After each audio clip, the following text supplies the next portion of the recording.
All right, good Erev Shabbos. Even though it's the Erev Shabbos, I should be saying it Dvar Torah. Instead, I'm going to talk a little bit politics because it's schrecklich. It's horrible what's going on right now in New York State. The left and the Democrats always accuse the Republicans and conservatives of voter suppression, when the history of voter suppression is mired and hand in hand in the history of the Democrat Party. And here, the Democrats in New York State are actively engaging in voter suppression on purpose, openly admitting it, and they're making themselves sound like some kind of heroes for doing it. And it's really, excuse me, shocking that they could get away with this. They canceled the Democratic primary for the president based on a rule that you don't have to, but you can remove a candidate who suspended his or her campaign from the ballots. And so since essentially everybody but Joe Biden, as far as I know, has suspended their campaign for the Democrat ticket, including Bernie Sanders, they canceled the presidential primary. Whereas generally, I remember when I voted for Ted Cruz in the primary, the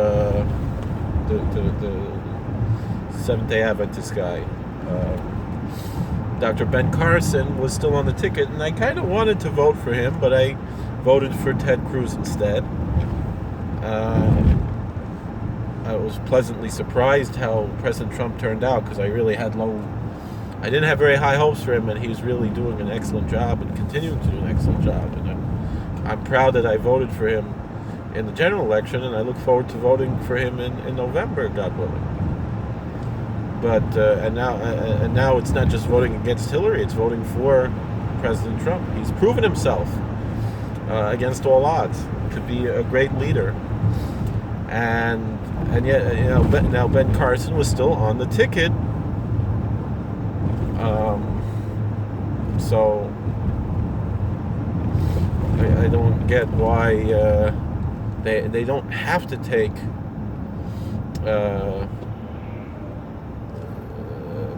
Sanders off the ticket. They expressly mentioned that they did this for a particular reason. What was the reason? The reason was in order to make sure that less people would show up to vote, because they figure if it's a presidential primary, more people are going to come vote, and so they'll make it only a congressional primary and whatever else it is, so then less people are going to show up. Wow. And then the thing is, the claims that they make, they're guilty of the very things, it's like Chazal say, Kol a poisel b'mum a poisel. Whoever denigrates someone else, they do so by their own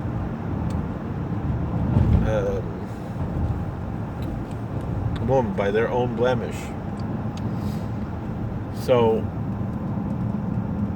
Kol a poisel b'mum a poisel, they're projecting their own faults on others, essentially.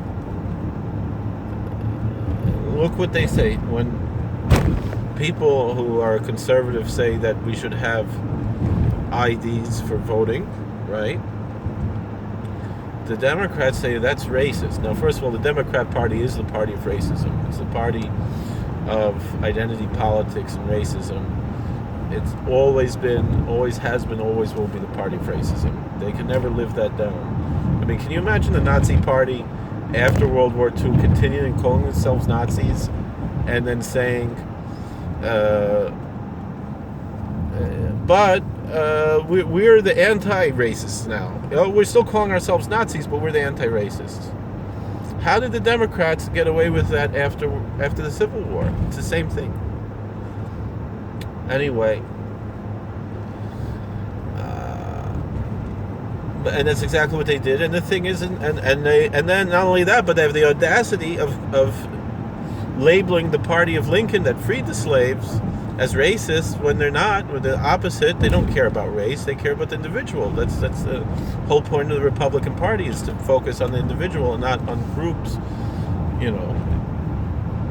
And that's why you have much more diversity within the Republican Party, because to the Republican, the most important minority is the minority of one, is each and every individual American citizen, and to protect their rights, as opposed to the Democrats, who care about demographics. The Republicans care about the public and the individual. So it's a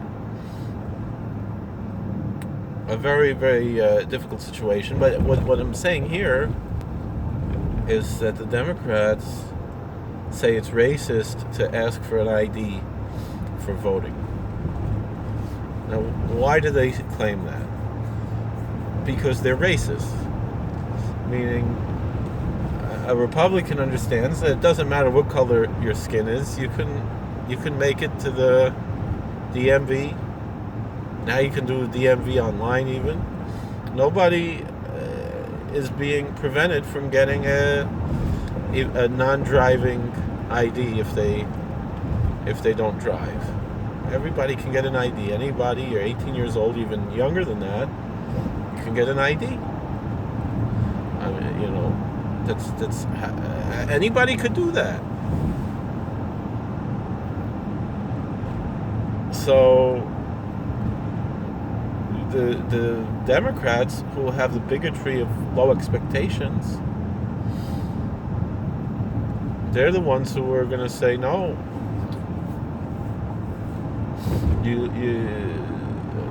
You poor minorities, you're too stupid to go get an ID. That's the Democrat ideology.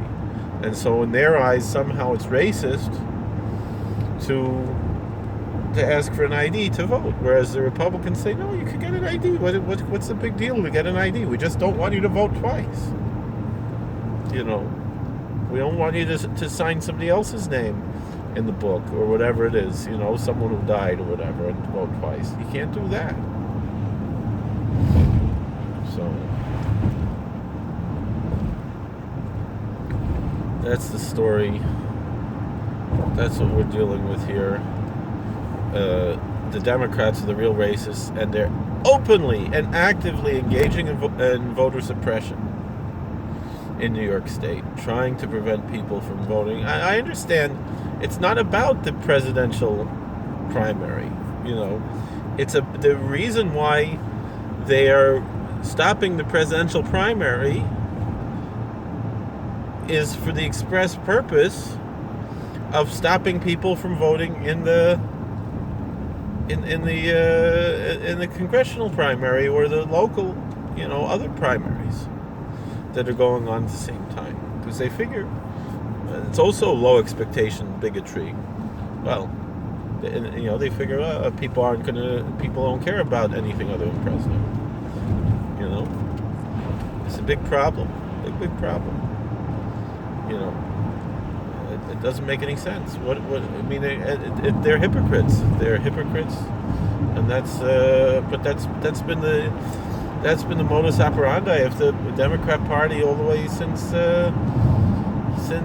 Andrew Jackson. That's how it is. So, anyway, thank you for watching. God bless. Please like, share, and subscribe. Comment. We'll see you all later. Mitzvah Shem. Take care.